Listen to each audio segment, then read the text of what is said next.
Good morning, everyone, and welcome to this webinar on pathways to market for selected EU-SysFlex project exploitable results. My name is Jordi Vinaixa, and together with Winnie, Vanrespaille, and Hasan Muslemani, we are the ESADE team for EU-SysFlex.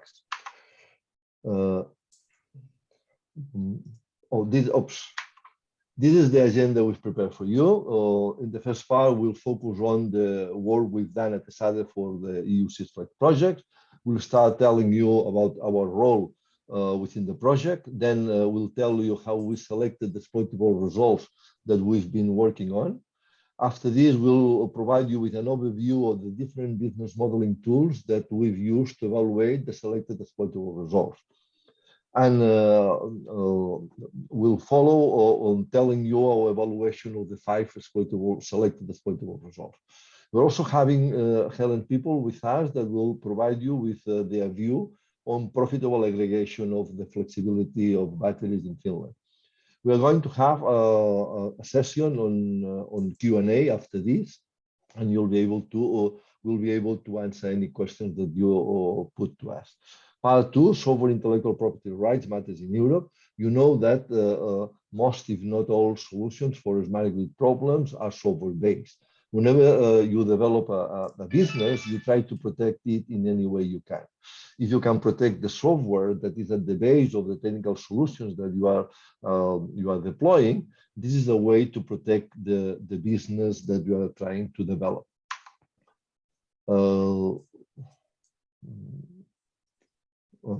You'll be able to put any questions that you feel like. Please use the button at the bottom of that screen, and we'll answer them at the appropriate sessions after part 1 or part 2. In case that we don't have time for answering them all, we'll answer them by email. Sorry. Okay. The origin of the EU-SysFlex project is at the fact that by 2030, 50% of the electricity in the European electricity system should come from renewable sources. This will place significant challenges and might bring technical scarcities to the system. This is why the EU-SysFlex project has the objective to create a roadmap to address future system operation complexities. What's the role of ESADE within the project?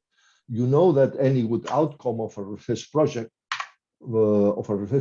is expected to have a continuity even once the public financing finishes. This implies either that the solution developed is incorporated into a company, helping it to be. Sorry for that. I have to go back.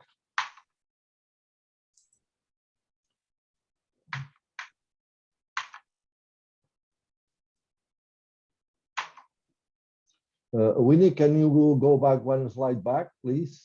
I don't know how to do that. Yeah, thank you very much. So the thing is that whenever you have a good outcome of a research project, you are expected to give continuity to it even when the public financing finishes. As I said, this implies either that the solution or the developed solution is incorporated into a company, helping it to be more competitive, or that it serves as a base of a new business. So the expertise in business creation and new business model development is especially suited to help project partners to figure out ways to bring their results to fruition. Our work in the project will turn into 2 deliverables: 1129, selected technologies and validated business model, that was submitted in month 36, and deliverable 1130, exploitation report of resulting technology that will be delivered in February next year. What do we do at ESADE? Well, first of all, we selected the exploitable results that we've been working on. We would have liked to work on them all, but there are too many good results, and we had to concentrate on just a handful of them. The selection was done based on the market potential of the exploitable results, but also on the different business types that could be developed, types of problems addressed, and different countries represented in the EU-SysFlex projects. We evaluated the market entry and commercialization challenges, as well as the business opportunities of the technical demonstrated solution. This means the exploitable results. We've identified possible ways, either existing or innovative, to take the solutions to the market. Throughout the whole process, we've had the corresponding EU-SysFlex project partner engage in revising and mobilizing the identified solutions.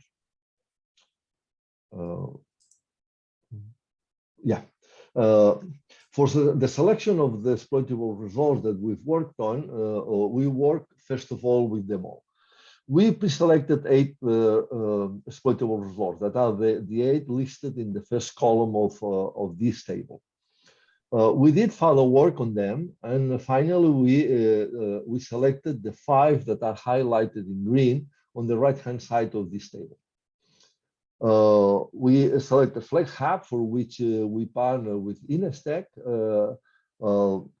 VPP, for which we had the collaboration of both Siemens and EDP. For the Finnish book, we selected 2 exploitable results, one based on Helen DSO, and the other one based on Helen Flexibility Aggregator. Of the German book, we focus on congestion problems in the Niederstrom grid. Finally, last but not least, we also selected that exchange platform for which we partner with Helen. Soon after we started working on these 6 exploitable results, Helen people told us that they saw little commercial potential on one of the selected exploitable results. The one that was based on building up a reactive power market in Europe. So together with them, we decided to drop it. And then we focus on the other 5. For the other 5, what we've been doing is what you can see in that slide. We started analyzing the business opportunity of the selected exploitable results. So to do this, we build the value creation ecosystem. That is a tool that we are going to tell you just in a while. Then we validated the problem, the solution of the exploitable results, and we analyzed the market potential. After this, we develop a business model. With this based on this business model, we prepare a business plan for the deployment of the exploitable results. And finally, we started disseminating of the results, either privately or publicly, like we are doing today in this webinar. As we say here, and we are, as I already said before, we've been working with the partners involved in an iterative way in order to keep on checking anything that we've been doing. Now, Hasan Muslemani will tell you about the different tools that we've used for our work. Thank you very much. Hasan, the floor is yours. Thank you, Jordi, and hi, everyone. So I'll be taking you through the business modeling tools that we've used and which we will be using in the 5 exploitable results to explicate the potential and the results. It's worth noting first that we've actually, as part of EU-SysFlex, we've developed a couple of tools that are not existing already. And we've also relied on another tool, which some of you might be familiar with. The first one that we've designed is what we're calling a value creation ecosystem, or VCE for short. The point here is that we're providing a simple visualization of what's happening in any business ecosystem, so you would be able to see all of the stakeholders. So we start by identifying any stakeholder that's involved in any business ecosystem, and we plot them on a simple map. The notion behind this tool is that all of these stakeholders need to gain something from the system or from the ecosystem to work. And once we plotted them down, we look at the relationships that exist between them. We look at the value proposition that one is providing and what they're receiving in return. That can be something monetary or non-monetary. And once we've done all of that, we identify one stakeholder that is taking a leading role in enabling this value to be created. That central stakeholder would usually be the partner that we're working with as part of EU-SysFlex.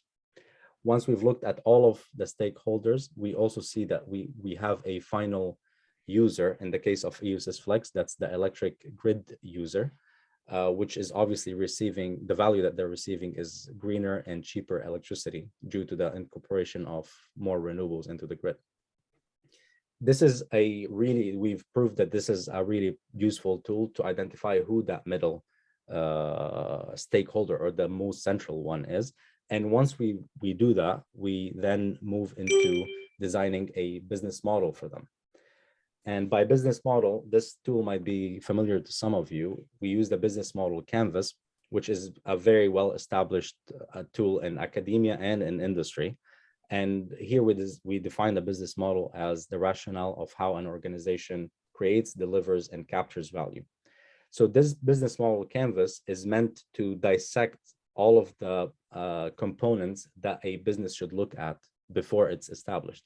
We look at the customers, so who the customers are, and if there's more than one different type of customer, what sort of value proposition we're offering to each one of those customers. Then we'll obviously look at the financial structure of the company, so how it's making money, and also the cost structure of that company. After that, we look into the distribution channels, so how the business will reach its customers and what sort of relationships they're establishing with them, and obviously what kind of activities they're engaging in on a daily basis, and also the key resources and the key partners that need to make that business happen. And now, this is very important to note that the business model canvas was initially built for financially driven companies, and it does not always capture value that goes beyond dollar value, as in intangibles or, in our case, better system operation. So what we've done is we've developed another tool, which we're calling the Electricity System Improvement Canvas, or ESIC for short. And what we do here is we identify what the problem is that is relevant to a certain system. For us, it's the electricity system, how we're trying to address it, so the mission statement, who the leader is, so who will be responsible to taking this solution to the market, and these which look familiar with the business model canvas. We have partners, activities, and resources. And what I want to focus the most about is the specific system benefits. So at times when there's no financial benefit in a certain business model, there's always a system benefits. And that's the case for most of our exploitable results. And for those specific system benefits, we're going to have associated beneficiaries with them. Those beneficiaries can be final users, as I mentioned, the grid users, or it can be the DSO or the TSO, or it can be even a new business developer who was not a part of the ecosystem, and we had to identify them in order to make that ecosystem work. Meaning we might need to identify a new company that's existing that we need to work with, or that's non-existent and needs to come into play in order to enable our solution. We also have, we look at the regulatory framework in a given region, whether the regulation enables the solution, and if it doesn't, then what sort of changes need to happen in order to make that solution work. Also, who's going to be buying in. So we're talking about public and private entities. Once we've done so, we look at the mission deployment, that is the route to market. So how are we going to deploy it? We look at the potential for expanding the business and for replicating it, whether within the same region, as i.e. country, or overseas in other countries. The main difference that we add on top of the business model canvas is that we don't just look in financial terms, as I mentioned. We look at the financial costs and benefits, but we also add two layers: environmental risks and benefits, and social risks and benefits. Now, obviously, some solutions will bring some environmental benefits, some social, some both. So in these exploitable results that we're going to be covering now, some of them are going to be relevant. Some of them are going to be relevant environmentally, and some socially, some both, some none. So having said that, I will now hand on to Winnie, who will be covering 4 out of the 5 exploitable results, and then I will cover the 5th again while using these tools. Thank you, Hasan. So hello, everyone. Good morning.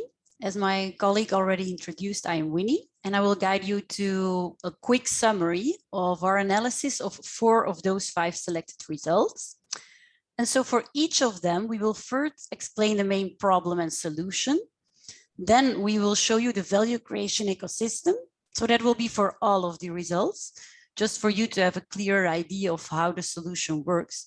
And then we will show one of the canvases. So either the business model canvas, if it's more a commercial exploitable result, or either the ESIC or the electricity system improvement canvas, if it's a less commercial result. So if we start with the first one, this is the creation and the testing of a VPP, or a virtual power plant, and it's created by Siemens and EDP. So this was the Portuguese, or one of the Portuguese demos at the EU-SysFlex project. So if you see the problem, it was twofold. On the one hand, there's in Portugal the end of the feed-in tariffs, which will come to an end for the renewables and especially the wind farms.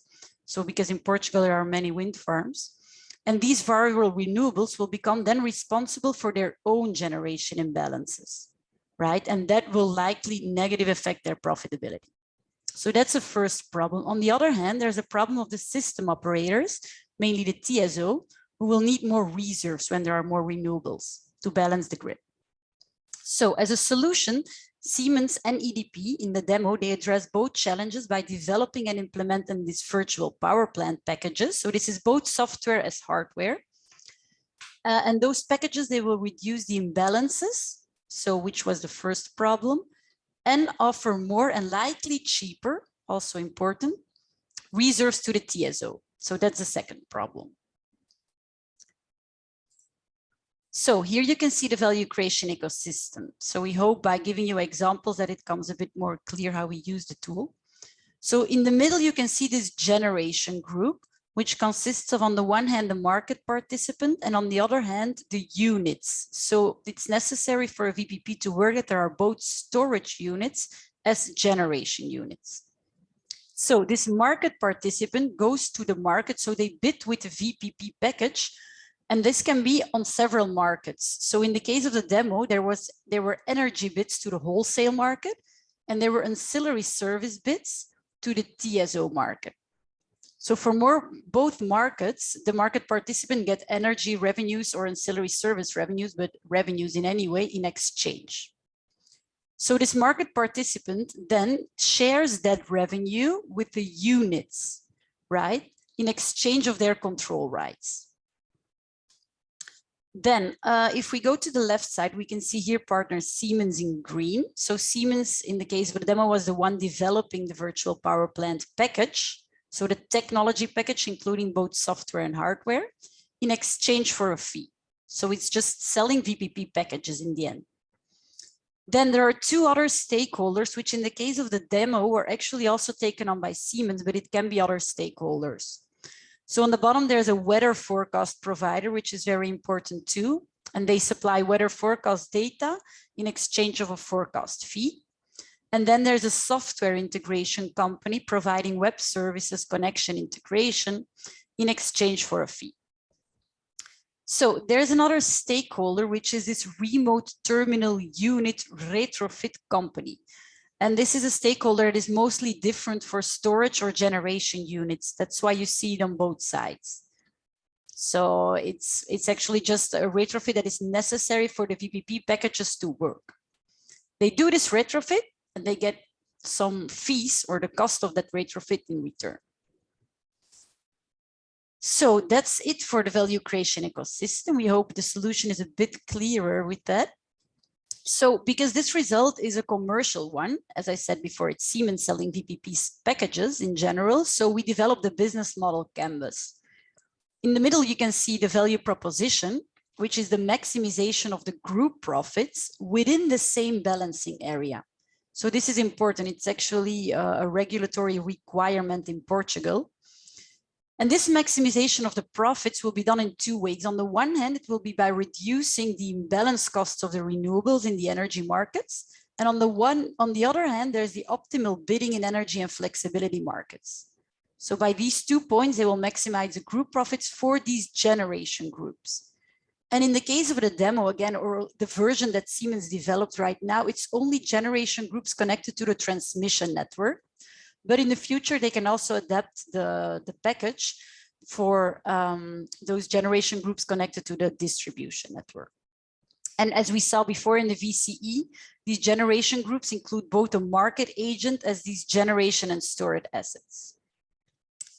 Then a last point that we want to focus on actually is the revenue streams, because we do not have time to go through all the blocks, but later you can, if you get the slides, you can read the other blocks too. But we want to focus on these revenue streams because we identified 3 of them. On the one hand, there's a VPP software license fee. Then on the other hand, there's the toolbox, so the hardware, which includes controllers and sensors and all the other parts of the hardware. But then there's a third revenue stream, which can be quite interesting for Siemens, and this is this cross sales of both controllers and technology. So then we move on to the second result. This was also part of the Portuguese demo, but it's another Portuguese demo. And it was about a TSO-DSO coordination tool developed by Inestec, which is a research center, a Portuguese research center. So here the problem is a little bit more complicated. So it's the fact that in Portugal, with the shutdown of the conventional power plants connected to the transmission network, and also with more renewable generators connected to the distribution network, that then the TSOs may suffer from scarcity of tertiary reserves, or here called replacement reserves. So in Portugal, they're called replacement reserves, or RR. And then the TSOs may need to contract these reserves from distribution network assets, whose activation can then cause problems or line congestion in the network. So that's a main problem of the DSO then.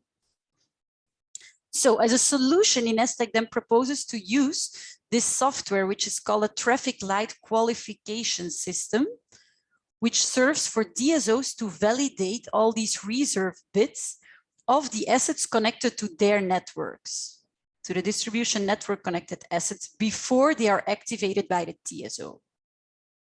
Okay, so again, we hope that with the value creation ecosystem, it will become a bit more clear. So here in the middle, you can see the system operators, because this is a solution that deals with a TSO-DSO coordination tool. So you can see that the TSO offers as a value to the DSO the risk reduction of problems in the distribution network, while the DSO offers to the TSO the validation of the bits of assets connected to their network. Then on the right, we can see the generators, both the one connected to the transmission network as the ones connected to the distribution network. And both of them are offering this replacement reserves in exchange for payments. Then on the left, we can see the final grid user, which will be the actor that in the end will pay for everything. So for all the replacement reserves, there are the final grid users that pay through their energy bills. So they pay a grid tariff, as we will see later on too, which will pay for the whole solution. And in exchange of that, they get a reliable supply back from the system operator's box, right? Then on the bottom, we can see our partner Inestec, which will offer the FlexUp license in exchange of license fee. And then here in the middle, we can see this business developer, which is actually a new entity, a new stakeholder that was missing in the beginning and that we added here. So we discovered actually this missing stakeholder by using this tool, because Inestec as a research center, they cannot offer the support directly to system operators because they lack this support and implementation. They cannot offer 24/7 support to system operator because they are a research center, right? So there's a need to find this business developer for the whole solution to be able to exploit it. So that was important.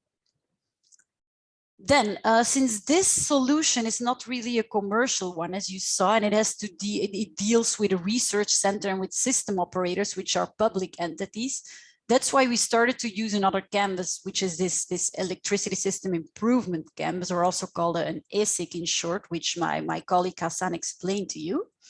So again, we give you the whole canvas as a reference, but we will only go through some of the main blocks, being these 3. So to make it a bit more clear, there are 4 beneficiaries and there will be 4 system benefits for them. So if you go through them, first of all, there's for the TSO. So here you can see that in the case of the demo, this was REN. but it can be replicated in other situations. So as first, there's a benefit for the TSO, which is this increased replacement reserves potential through a redesigned market, allowing these distribution network assets to participate, right? Here you can see a KPI, and that's another item we wanted to explain you shortly. So actually the ESIC is just like a business model canvas. You put in all the blocks, some hypotheses that should be validated afterwards. And these KPIs, the ones that were included in the demos, they help to validate whatever hypothesis included in the blocks. So it's always good to add any KPIs if they exist. Then for the second beneficiary, the DSO, there would be the avoidance of the grid constraints and losses by using this traffic light qualification tool before activating any bits connected to their network. A third beneficiary will be the flexibility service providers on the one hand. So these are our flexibility aggregators, and also the DN resources or the DER, if they are called also. And they will just get extra revenues through participating in this new market. And lastly, there's the grid users who will get lower grid tariffs, right? So the grid tariffs are the part of their energy bill they pay to the system operators, and they will be lower because there will be less curtailment and cheaper reserves, or at least that's expected. Then another block, and the last one here we want to highlight, is the buy-in and regulatory framework. So for this whole solution to work, the buy-in is needed from the national regulatory authorities. So in this case of the demo, the ones from the Portugal regulatory authorities. And there are two very important regulations that should be taken into account. First of all, there's a change of regulation needed of the current replacement reserve market. And secondly, there is the need of a feed-in tariff stop for these DER or these distribution network resources to be able to participate in replacement reserve. Then we also want to highlight quickly these sustainability layers because they're always really important in the ESIC. So here you can see the economical layer. On the negative side, we have the mission costs, including the demo costs, but also the deployment costs, right? So the regulatory and managerial changes that will be necessary to deploy the new market. Then on the right side or the positive side, there are the economic benefits, which are again fourfold. So this is the benefit for the TSO, who will get, hopefully, expectedly, cheaper replacement reserves through the redesigned market. Then for the DSO, there will be the savings on grid losses and curtailment, right, caused by the activation of their assets for the replacement reserves that could then cause grid constraints. So it's important here to say that this is compared to a future without a traffic light qualification. So we mean here with a future in which the regulation is already adapted, but there's no software used.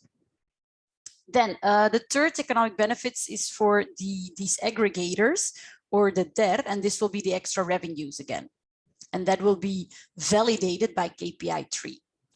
And lastly, for the grid, the final grid users, there will be savings on their electricity bill through lower grid tariffs.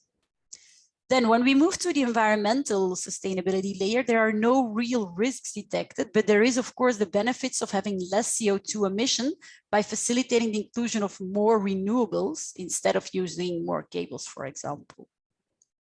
And lastly, for the social layer, there is this risk of that the conventional planned operators could receive lower revenues and suffer job losses on the one hand. But on the other hand, there is the benefit of increased work opportunities for all the distribution network grid participants. So that was it for the part of the ESIC.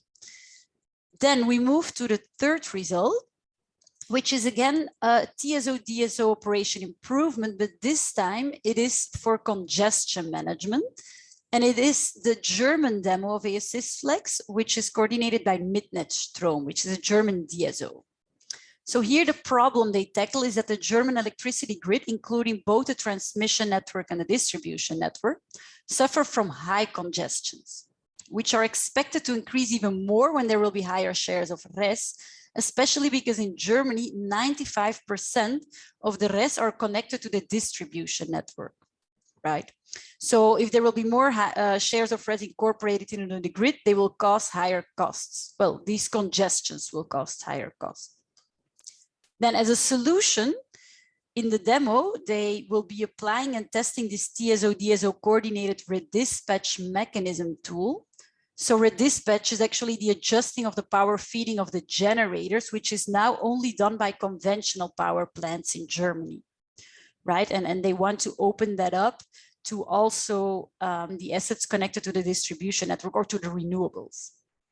So for these coordinated redispatch mechanism, they will use enhanced forecasting algorithms of both generation and consumption and this BDIP software. Right, so that's a software developed by, well, we will see it in the next slide actually. It's developed by Fraunhofer, another partner. And this software will mainly perform state estimations, topology analysis, grid optimizations, and congestion management. So here again, we have the value creation ecosystem. Within the middle, the system operators. And here they are offering the same value to each other, which is this improved congestion management. Then on the left side, we can see again the grid users who will pay again for the whole solution to work. And they will get in exchange a more balanced grid. Then on the right, we can see the distribution network connected generators who will offer their redispatch potential both to the TSO as to the DSO in exchange of redispatch costs. On the left, we then see the forecast provider, which will just give a forecast provision in exchange of a fee. And on the right, we see here this partner Fraunhofer, who will develop the BDIP software and who will offer the licenses in exchange of a license fee to a software provider. So this is quite similar as for the other exploitable result of Inestec, where there is this partner that is necessary to be able to give support and software implementation to the system operators. So again, this is not a real commercial result. So we just want to highlight some blocks of the electricity system improvement canvas to you. Here you see that there are 5 beneficiaries and the benefits are quite different. So for the TSO in this case, there will be an increased redispatch potential by including the DSO and their connected RES.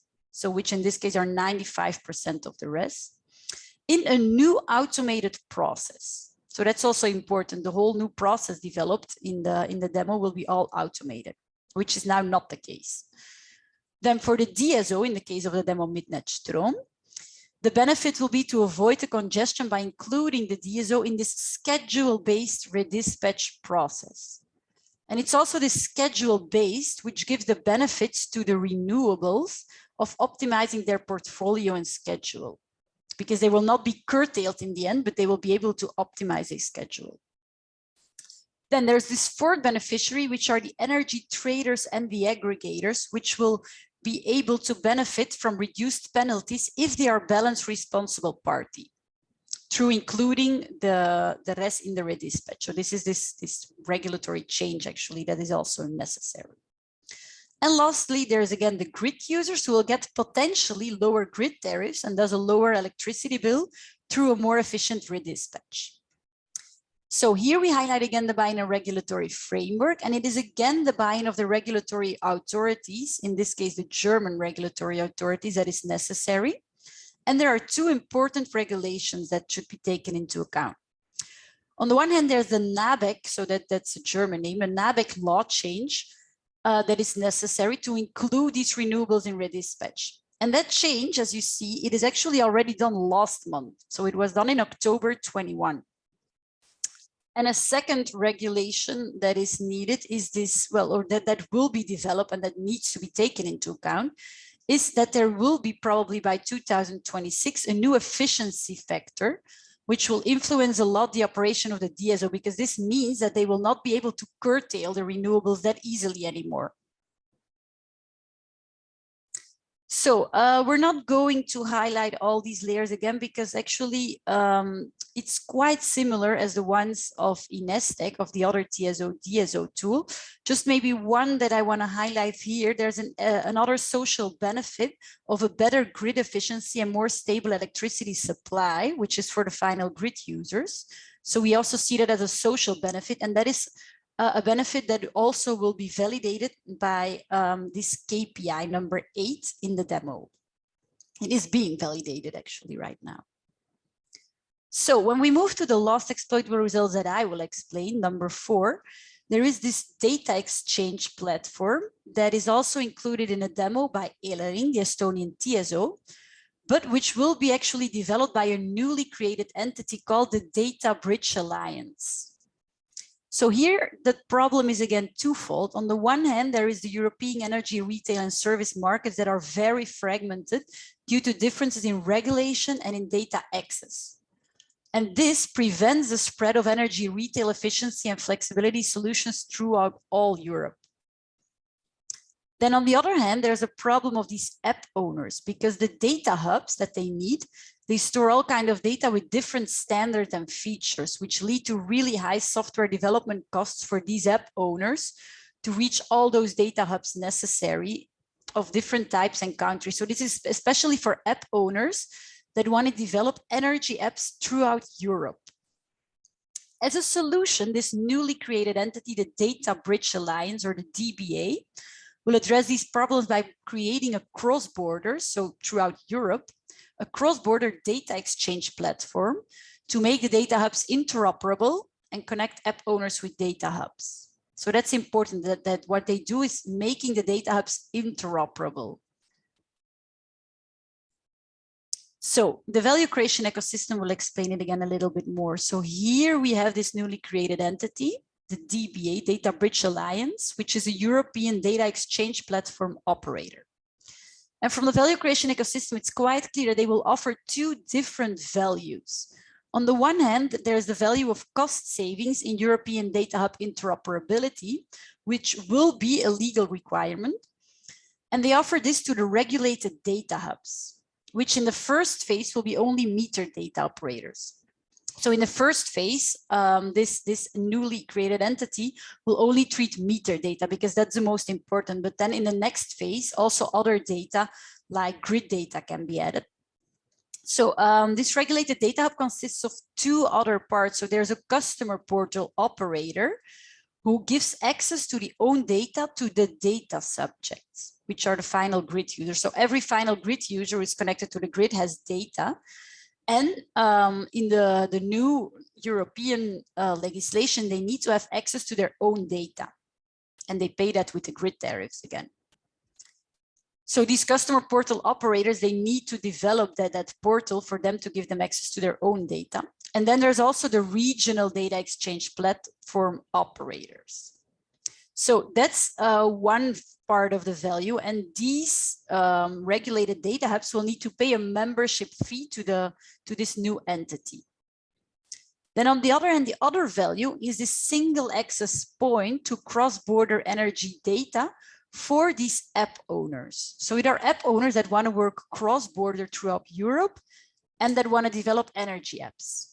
So in the first phase, when only meter data is integrated, this will be mainly ESCOs and then also these flexibility service providers or aggregators. And they will also have to pay a fee to the data exchange, a data exchange platform fee to the Data Bridge Alliance. Then lastly, so these final grid users, they actually have 2 roles here. They are data subject always, but they can also be app customers if they want to do something with their own data. And in that case, they can buy apps from these app owners and they get an app service in exchange for a fee. So we hope it's a bit clearer right now. So maybe you think it's weird to see a business model canvas because there are also, well, it's actually a European entity and it's a non-for-profit business. But even though it's a non-for-profit business, they of course still need to cover the costs. And that's why it's very important to have a good business model too, for this entity to work. So we will again highlight only some blocks, but you have here the business model canvas as a reference. So this is a 2-sided market that we saw before in the VC or the value creation ecosystem. On the one hand, there are the customers that are the regulated data hubs or the meter data operators. And the DBA will offer the value of cost savings in compliance with the legal obligation of cross-border data interoperability. So as I said before, this will become a legal obligation. And then on the other hand, there are these app owners, which will get cost savings in data hub integration through having this single access point, so all the data hubs are interoperable and they're all in one place, we can say, for their cross-border business opportunities. And then since there are two customers, there are also two revenue streams. So the regulated data hubs will pay this cross-border membership fee, and the app owners will also have to pay a data exchange platform fee. So this is, of course, quite general represented in the business model canvas, but we're currently working or finishing a financial plan, also the Data Bridge Alliance, in which we specify these fees.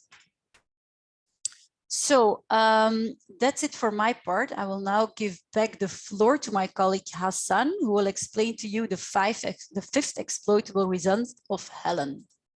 Hasan, the floor is yours. Thank you, Winnie. So on to the last and the fifth exploitable result. And here we have Helen of Finland, who are in the business of aggregating flexibility. The problem that's underlying this solution is the fact that in Finland, there's an increase in variable renewable energy sources, or VRES, which will cause a problem for the TSO. That specific problem is the need for additional ancillary services, and more specifically, obviously, frequency containment reserves, or FCR, which most of you would be familiar with.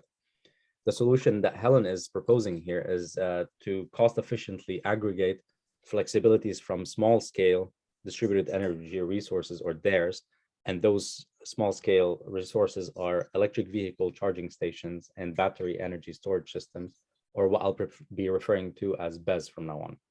But before diving deeper into the solution, I think it's important to take a look at the FCR markets in Finland, because we have two different types of markets. So we have the FCR for normal operation, or FCRN for short, and that is the assets that are needed to regulate frequency between 49.9 and 50.1 hertz, because it's obviously fluctuating around the 50 hertz mark.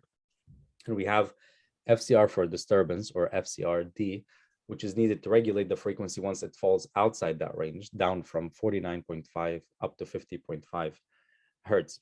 The reason these are important to introduce is twofold. First off, the FCRN market pays a lot higher than the FCRD market in Finland.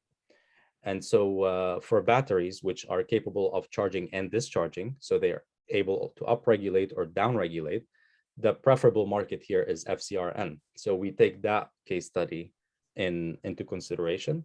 The second reason is that the TSO in Finland, Fcrd, is only procuring currently FCRD for upregulation. And EV chargers are very well suited for that while they're charging. So we take those two different case studies into consideration, and we look into the market potential of them. So when we look at the BESS flexibility for the FCRN market, we differentiate between different scales of the batteries. So we have the residential scale, which we're looking at 3 kilowatt of capacity per battery. We have office and industrial scale, industrial being up to 1.2 megawatt. We then note the implication of the taxation levels, which can vary between 15 and 25% in Finland, and which have a very big impact on profitability. But that's not something I will be covering. This will be something my colleague, Oliver Ojala, who's joining us from Helen itself, will give us a more in-depth look into. We then looked into the possibility of exploring the replication of this business model in other Scandinavian markets, considering that they all share the same Nord Pool market. In the second business case, we have EV flexibility aggregation for the FCRD market. And here the idea was to have the EV charger owners contractually being bound to Helen to provide them flexibility when they can, in exchange for a certain set of incentives. That can be economic incentives, or it can be non-economic incentives, such as providing free charging minutes, for example. What we realized is that the profit is too low for the private charger owners to participate in this market. And so we sort of disregarded this case study, and we focused on the BESS flexibility on the first one. And that's what I'll move into. So when we look at the value creation ecosystem and how this is working, we have Helen as a flexibility service provider, or FSP for short, who is also in the business of selling BESS systems. So obviously they have acquired that from a BESS distributor in Finland, and before that from a manufacturer. And we have two different types of customers here. So we have the PV owners who also have a battery energy storage system, and we have BESS owners who have purchased the BESS system from Helen itself. For those, they have obviously paid an acquisition cost, and in return, they're providing BESS flexibility. They're receiving an income for providing that flexibility. The same goes for the PV owners, plus the PV excess compensation, which the PV owners are providing. Once Helen aggregates that flexibility, they're offering it to the TSO. So we have two-sided business model. For the PV owners and the BESS owners, they're providing an economic and non-economic incentive. And for the TSO, they're solving a big problem, and that is the stability of the electricity grid. We also have a forecast provider who's providing forecasts about how much flexibility are available at any given point in the market. Translating that into a business model canvas, we are only going to focus on these three, as Winnie did before. For the customer segments, we have Fcrd, which is a TSO, and Fcrd, in this case, as I mentioned, are receiving a very big value in terms of stable electricity grid, and the customer scale BESS owners who are receiving two different values. The first one is obviously profit, because Helen is paying them for that flexibility. And the second intangible one, if I may, is the contribution to power system stability and engaging in this environmentally friendly practice. The revenue that Helen is receiving is obviously selling that flexibility on the FcRn market. To give you a more in-depth look into this, I will be giving the floor now to Oliver Ojala, who's going to look into the customer scale BESS systems and the issues that are pertaining to that profitability. Oliver, the floor is yours. Hello, everybody. I'm Oliver Ojala from Helen, and thank you for having me here. So I want to talk about the profitability issues with the residential scale BESS.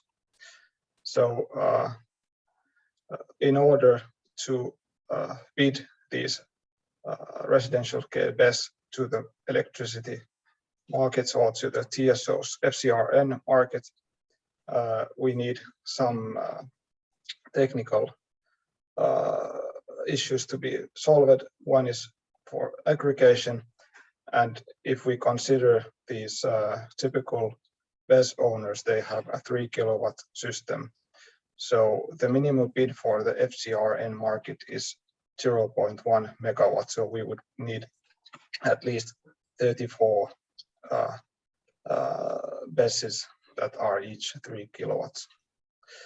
And when we bid, we have calculated that a fleet revenue for the FcRn market is somewhere around 14 euros per megawatt in an hour.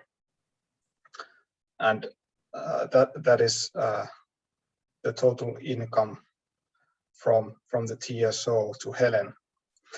And then, of course, when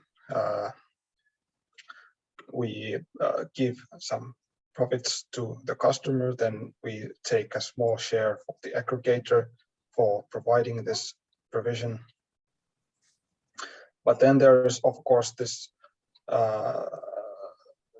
the electricity expenses that our customer needs to pay. On the left-hand side figure, you can see the total costs for electricity purchasement.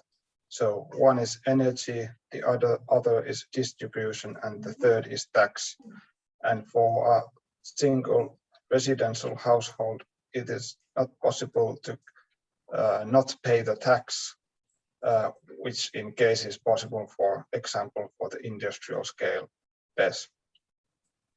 So every time in the FcR market, when the BESS is operated there and excess energy flows back into the grid, then the distribution and the tax are so-called extra expenditures. But if the electricity is consumed within the residential house, then of course these are not added to the additional costs, as either anyways the energy should have been purchased from the grid. So that is one big issue. The other is that mainly these bases are the priority is to use them to store excess solar energy. And especially in our demo, this was the case for 100% of all of the BESS. So the operating hours are rather low during winter time, and we know from the Fcr market that the prices are somewhat lower during winter times than compared to, for instance, springtime when sun is shining and hydropower there's very much hydropower. Then as we are talking about an energy storage unit that has not infinite energy, so we have calculated and discovered from our demonstration that the delivery success rate for 1 hour is approximately 80%. And typically, as Helen, we take a provision, aggregator provision of 15%. So this leads to a customer profit approximately of 62 euros a year, which is quite low, and this does not yet consider the excess costs that are that come from the integration platform, IoT platform, and other possible things. On the top right-hand side, we can see the overview how the system would be operated if this would be very profitable. So we have an IoT platform which controls all of the assets, and then there is an integration platform and another vendor cloud which we use for these batteries. And on the right-hand side bottom picture, we can see how the Fcr price fluctuates on the hourly market in our TSO market. So you can see that occasionally the profit from 1 hour is really low, even 0, and in sometimes it can be significantly higher than the 14 euros per megawatt. But on average, for this operating hours of just over 2,000 hours during winter time, we found out that in 2019, especially, the profit could be 14 euros per megawatt hour. And I think that's all from my side. Perfect. Thank you very much, Oliver. So we will now have a short Q&A session before moving on to the last part about intellectual property rights. So normally you should all be able to put your questions in the Q&A box that you can see on the bottom. We actually already have one question from William Dean. The question is, what is the required technology readiness level, so the TRL, of the solution so that we can consider building its business model, or do we need to define the business model before starting developing the solution? So it's quite an interesting question. Maybe Jordi, can you answer it? Yes, sure. Thank you, Winnie. Well, actually, this is a very nice question. Thank you very much. The thing is that usually when you develop a business model of a solution that you want to take to the market, you are likely to include some what we call hypotheses in it, because right at the beginning, perhaps you do not have enough information from the market whether your solution will be accepted in the way that you want to deploy it.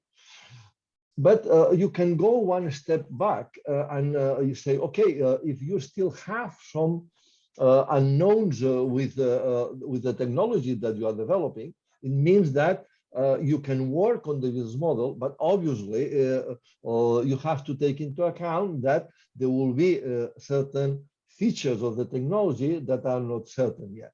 So my recommendation is that if you are developing a technical solution that you want to take to the market, please work on the business model as soon as you can, because this will provide you with some insight about how to develop the technology and whether it is worth to take the technology to the market.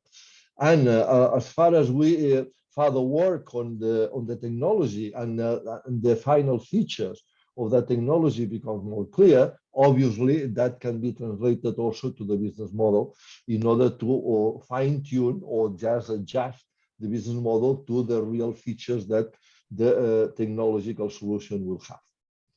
So if you need any further clarification, please let me know. Perfect. Thank you very much. There is actually a further concern. So William Leon answers that, are the solution development costs covered by the value creation ecosystem? Or do we consider that the value creation ecosystem comes to life only after industrialized solutions? So I think of the, because of the research institutes and can reach up to TRL 4.5 only and not industrial ready solutions. Winnie, if it is okay, I'll can answer this question as well. Yes. Well, actually, the value creation ecosystem is not explicitly considering any development cost. But obviously, if you just design a value creation ecosystem to take a solution to the market, finally, you'll identify a focal entity or an orchestrator that will deploy the solution. And obviously, whoever wants to deploy this will have to take into account all the costs that might be considered, and from the benefit that this orchestrator will get, they'll have to pay anything coming from the suppliers. And if one of the suppliers is a research center, probably the research center will try to pass some of all the development costs onto the entity that is doing business with the research outcome. So the value creation ecosystem does not directly deal with cost, and in any case, any cost of developing a solution should be taken into account.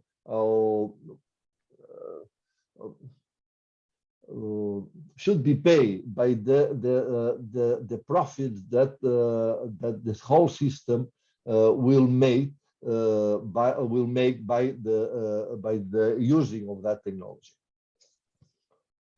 Perfect. Thank you very much, Jordi. I hope it's clearer right now. So there's actually another anonymous question, and we have time for at least one more. So the question is quite wide. It's what is next for the exploitable results for from EU-SysFlex? So maybe Hasan, do you want to? Perfect. Thanks, Winnie. Yeah, that's a broad question, and I think it's a very interesting one. So we as ESADE, we've planned to provide the blueprint, if you may, to how to take these solutions to the market. We found that some of them have more potential than others to be commercially viable. Some of them are even financially driven, some are not. And we leave that up to our partners. So we actually are sharing our results with the partners. If they decide to take this to the market, then we would be very happily cooperative and we would collaborate with them if they needed some more analysis. But this is eventually up to the partner, what they want to do with these results. Perfect. Thank you very much, Hasan. So actually it's already past 11, but so anyway, you can still put any questions on the Q&A tool and we will answer all your questions later on. Also, if you still have questions after the webinar, you can also contact us through the EU-SysFlex website or through our emails, and then we will respond to you for any doubts you still have. So we now have the next block of intellectual property rights for grid software in Europe. This will be presented by Toni López-Carrasco Comajuncosa, which is an associate professor to ESADE and also Master of Science in Physics and a European patent attorney and a lawyer. So, Toni, the floor is yours. Thank you very much. I hope you all hear me well. Fantastic presentations. I've taken a lot of notes. Let me first tell you the context of what we're going to do today in the next 20 minutes. We're going to look at intellectual property back to the basics, the software, or say software focused, the creation of value and the exploitation of value. A very, very simple presentation of somehow complex matter. So let me take you to the first slide. May I? There it is. So software as such, and basically in Europe. Software in the value creation of an SME, you have to imagine 3 or 4 developers having a great idea and then developing code, making a platform that sees many users, and then finally getting acquired on an M&A activity by a bigger company. That has been the case in many successful instances. And this is truly the value creation. And if the roadmap is right, then technology, not only the products, but the technology and the underlying IPRs are something that the business will be able to sell, to license, to make many things. So that's the value creation. When then going into the market, if that has not been done properly, what happens is the value creation becomes a liability, a risk to the company. And this is a couple of examples I brought you from recent examples. One, maybe you've heard recently, it was the litigation between Oracle and Google concerning the Android operating systems. And apparently some of the JavaScript, less than 1% of the total lines of code, was taken by the Android operating system in the lower layers of the operations. And of course, this went on and on and on. No one cared to take a license to that software. And years later, they said, well, you are using my software, Mr. Google, without my permission, and therefore you have to pay royalties and maybe you get an injunction. So a court order saying you have to stop Android altogether. That risk situation as a big company, you never want, because such a big operation, such a big operating system, what would be the damages of just one day that a court order that would force you to disconnect these operating systems just because you are infringing 0.6% of a number of codes. Not only in the US, also in Europe. Another known example is Sitecom. You have to imagine routers, telecommunications routers, and then there is a lot of software embedded in those routers. And of course, someone took over what they call open source code into those routers without the obligations that these licenses imply.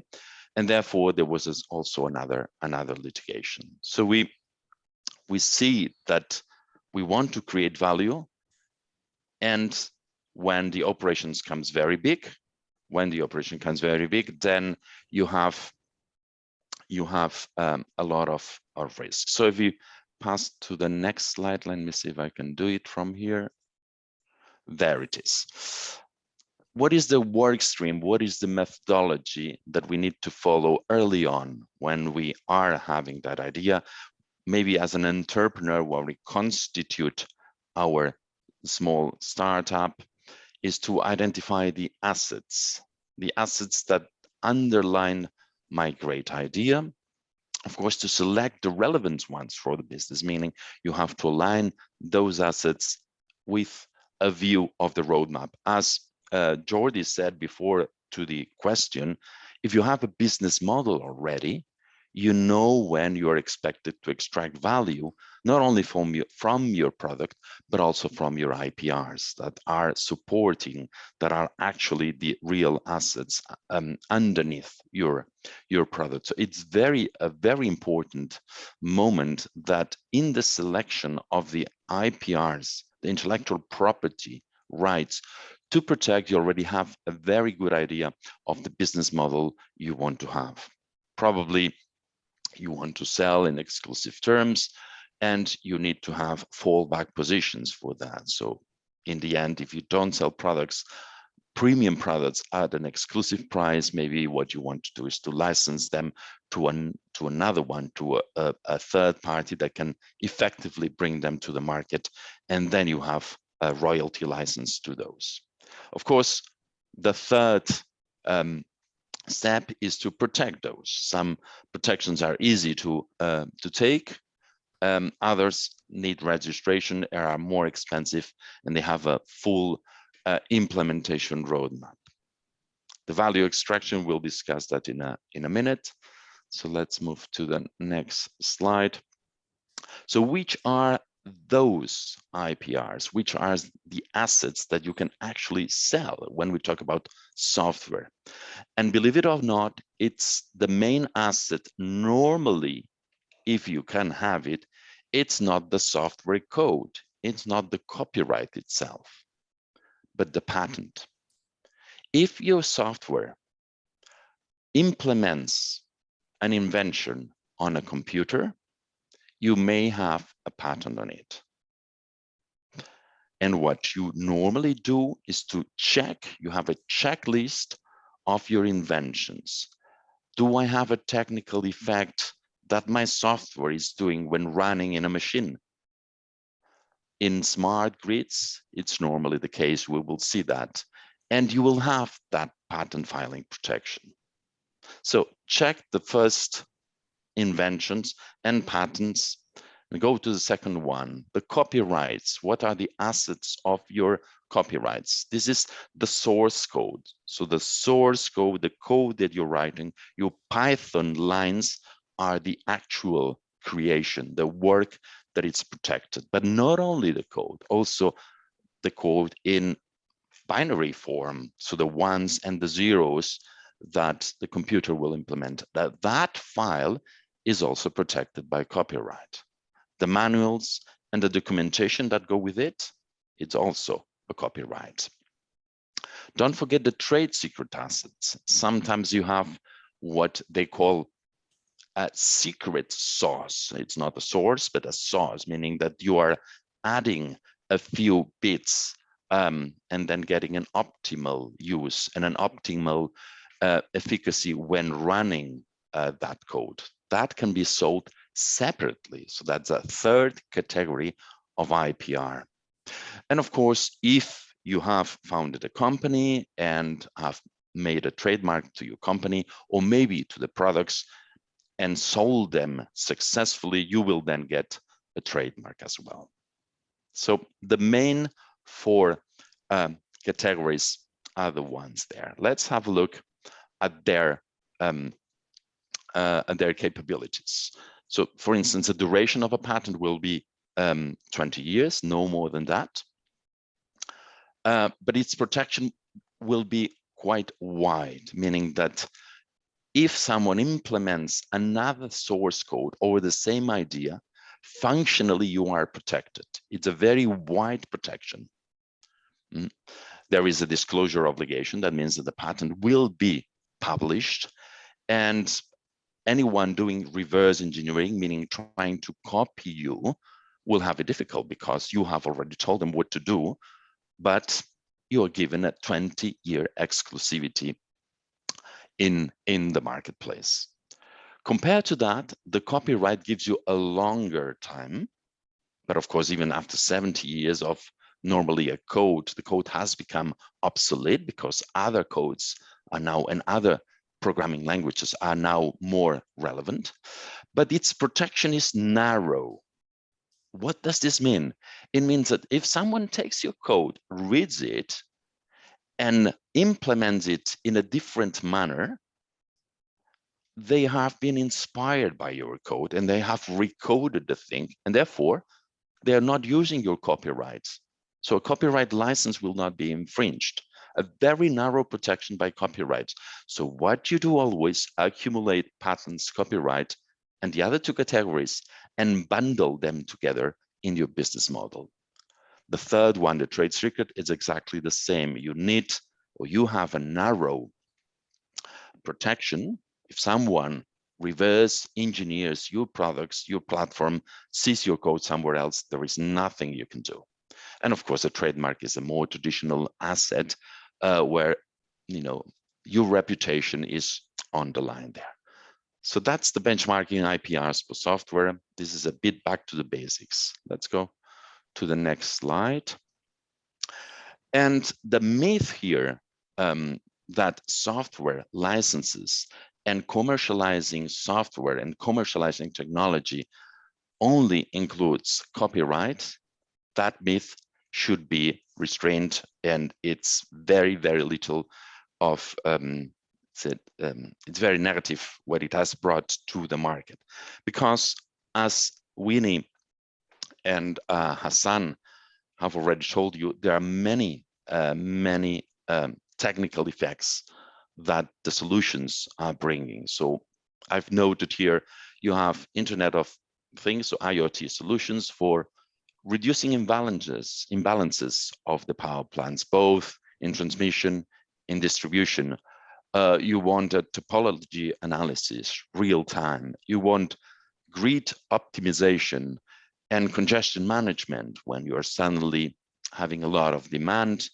All these tackle technical effects, all of them are patentable, provided that your solution is new, no one has proposed it before, and it's separated from what the expert would do, meaning that you are providing something that's new, it hasn't been published before, and something that it's inventive. If you have those qualities, your software functionalities will be a perfect patent, and you will have accumulated protection. What it is not patentable from the presentation before would be the prediction between demand and offer, between users and TSOs, DSOs, not only for energy pricing, that would not be patentable, but also the bidding side. So that's considered a business model and it's outside of patentability, at least in Europe. So that's those things are protected by trade secrets, by the software code, not by patents, but anything else, and this is 90% of the rest, it has a technical effect, and therefore it's fully patentable if the solution is new in its sense. So let's go to the to the next one. And now let me take you to the commercialization of patent filings, which it offers you the exclusivity. So you'd be the only one to commercialize, to offer to the market, or to import products implementing those inventions. And the first business model that you have in IPRs is excluding competitors from relevant markets. So if you are an incumbent there, you can tell your competitors that they should refrain from that solution. And that's fully regulated, and that's fully legitimate and legal. So the regulators will not tell you, oh no, you're an incumbent. There are, of course, limitations to that. And if you are somehow a startup, an SME, then what you do is to collaborate with more big fish competitors. So you are having very relevant IPRs that everywhere any competitor will want to cross-license, to license. You have all this exchange of value. But this is because you have protected those. And therefore, anything on licensing, you can segment. You can segment your markets territorially. You can segment your markets in products, in platforms. There is a lot that the law allows you to do commercially. And then, of course, you can control the manufacturing and the distribution model, because any importation of those functionalities will be part of your intellectual property rights. As an alternative to patents, you have the trade secret, saying, I'm risking that anyone else is patenting it, but I know that within a certain lifetime of my product, it could be 18 months for consumer products, not the case here. But if the lifetime of my technology is very short, then I use a trade secret alternative. So we go to the next slide. And finally, the copyright. Of course, the copyright is very important. And the business models that go with it is the so-called proprietary software. That means you are not opening, you are not showing your source code to anyone, but to the person you're licensing it to, or to the person you want to sell the software or the copyright software to. And sometimes you have these hybrid models when you're using the freemium, the so-called freemium model. Freemium, you know, the word, it's premium as a commodity, meaning it will be free for the functionalities that have become a commodity. So suddenly your technology is offered by many, and therefore you cannot charge that, and that you offer for free, and keep working on premium modules, on premium products that you will license for a few months. And of course, you have to do your IP due diligence on that. And finally, if we move to the last slide, this is something for the developers, a short notice on open source code. Very, very important that in the value creation, when we are using software from third parties that's open source, that we know exactly the licenses that we're getting. Let me get you to the 5 stages in turn. If you look at the left-hand side, if someone is offering public domain license and you like that source code and you want to import it in your development, in your platform, you're perfectly fine. It's for free for anyone to use. You've been lucky there. But also in some open source repositories like GitHub and the rest, there will be general public licenses that are permissive. So the second and the third column, called LGPL and permissive, you are allowed to take the source code, to link it with yours, to bundle it together, and to offer a commercial license to a third parties. But there are some trade-offs, some obligations you have there. Now, if we move to the copyleft column, that is exactly the open source in its most difficult situation, meaning that if you're using that or reusing that code and linking it to you, you will have to open your source code to anyone. You will have to give a free license to use, to commercialize to anyone else. Meaning if you're using copyleft, that means that you are not licensing your code copyright to anyone. That must be clear. Then your products, your services, but not your IP is going to be part of your business model. And the very last one is a proprietary, of course, which is exactly the contrary, meaning I'm closing everything else. And if I use any code from a third party, I either recode that because I'm not interested in opening my code, meaning I recode it from zero, or I isolate the code enough that I don't have to open my proprietary source code. Just because I want to sell it, I want to license, this is part of my technology. So as a final message, remember these categories, these 4 categories of IPRs. Make value creation, make sure that you bundle, that you aggregate all of them together. And when you commercialize your technology, you may have one single license, including all your patents, all your software code, all your trade secrets, and even your trademarks. So thank you very much. Thank you very much, Toni. So now we have another Q&A session that is concerning the IPR part. So it works as the same. You can put any question concerning IPR in the same Q&A box. In the meanwhile, while you're putting your question, I actually want to respond live to a question, to another anonymous question of someone asking if the presentation will be available to the public and where you can find it. Because it's true that maybe we haven't said that clearly. So the presentation will be sent to everyone that was registered. Okay, so it will be sent to you. So maybe in the meanwhile, actually, if you let me. Oh, so thank you, Ojala.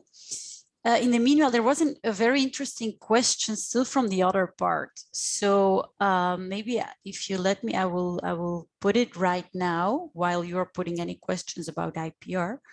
So the anonymous question is, if I well understood, the majority, if not all profits in the VCE come from the final users, so the grid users. There must be a limit of the amount of profit we can get from the final users. Is that true? And is there a way to estimate it? If it is true, does this mean that the number of solutions or functionalities that can be addressed to the power utilities or to the system operators is also limited if there are too many actors in the VCE that want to make a profit? So maybe my colleague Jordi. Winnie, yes. I already answered this in writing in the chat itself. I can repeat it if you want, but yes, because I think it's interesting for everyone. But I send it to everyone. But I can. Oh. I can. Is that right? I'm actually not sure if everyone No? can see it. I think you can better repeat it. I think no. it's... Anyway, I think that I'll be able to repeat it. Yes. No, the idea is that it is true. All the money for the ecosystem to be viable come from the final user or final users or client. There might be more than one. Actually, the money from these final clients will fuel the whole system. And the limitation will be in the market, either in the market or because there is a regulatory entity that puts certain limitations to the final prices that you can apply to the final user. But the most normal one is the market. So you provide a solution to a market, and depending whether the pain that you are addressing, the problem you're addressing is big enough, and whether there are any alternatives addressing the same problem that are not better than yours, then you'll be able to put a price to your solution. So you develop a solution. For developing that solution, you need a handful of stakeholders that will create value until you have the final value that you deliver to the final users. And depending on the situation of the market, you'll be able to get this final user to pay an amount of money that pays for the whole system to exist or not. In case that there are a better alternative, then your solution will be not good enough, and probably you won't be able to develop a business based on that. The other alternative is that there is a regulator that just fix the prices or a range of prices that can be applied for offering solutions into one specific market. That is what might happen in a system, in a regulated system such as the electricity system. And there was a second part of the question that was related to whether there is any limit or there are any limitations in the number of features or solutions to include in a final solution or the number of stakeholders. Again, the limitation is in the market. You are addressing a problem or a need. You have to focus on something that is very painful, whoever is experiencing the problem is feeling it in a high degree, and you are offering a solution. And the final user will compare your solutions to any other available in the market. If your solution is better in any way, because your price is lower, because the features you include are better or are more, or you add more features that are appreciated by the user, you'll get the price you ask for it. If there are alternatives that are better in any way, they'll choose the other. And then you'll have to rearrange your value creation ecosystem in order to come up with a better solution again. So there is no limitation in the number of features, there is no limitation in the number of stakeholders, except that you have to provide a better solution to or something that is very painful. I think that this answers almost everything that was included in the question. Thank you very much. Actually, I wanted to share to add something there. So if you remember, in the electricity system improvement canvas of the German demo, and in the other ones too, actually, you see that the buy-in of these national regulatory authorities are always very important. That's why these limits are often also decided in accordance with these regulatory authorities. Like, for example, for the German demo, there was this efficiency factor.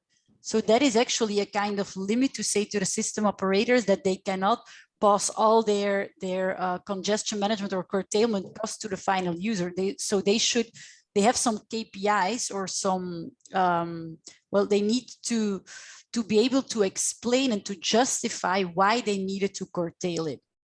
Okay, so I just wanted to add that. Thank you very much, Jordi. There is another comment from Amir. So also the money gained from customers would be expanded due to the wide electrification by 2050.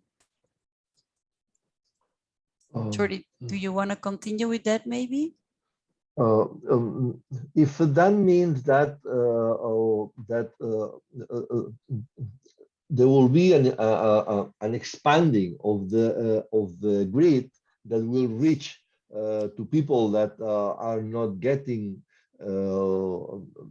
electricity or a good electricity flow or a good enough electricity flow nowadays, you are right. Obviously, the main value that the grid user will receive is a high quality electricity flow. And obviously, if they don't get any, or the one they get is the quality is not high enough, obviously the improvement of the system will provide added value to these people as well. Definitely. If I understood the question right, if there are other shades, please Amir, tell us, and we'll try to clarify this as well. No, it's probably more of a comment, and thank you for that, Amir, because it's true, and especially in developing countries, for example, that's absolutely true. So thank you, Amir. Actually, the Q&A session will end right now, but as we said before, any questions, because also we didn't have a question for IPR, maybe it's because the experience of the people that are connected to this webinar are a bit further from IPR. So probably while you read the slides or something, you still have some question concerning IPR, and then you have the contact details of Toni there. So you can just contact them or put it through the Q&A tool again, and we will respond to all of your questions. So thank you, everyone, and see you later. Have a nice afternoon too. Thank you very much for having joined us for this webinar, and we really expect that you've enjoyed it. Any questions or anything that you consider that we might help you or we can clarify from what we've been telling you, or we'll be more than willing to help you with this. Thank you very much. Thank you very much, and hope to see you again. Thank you. A pleasure.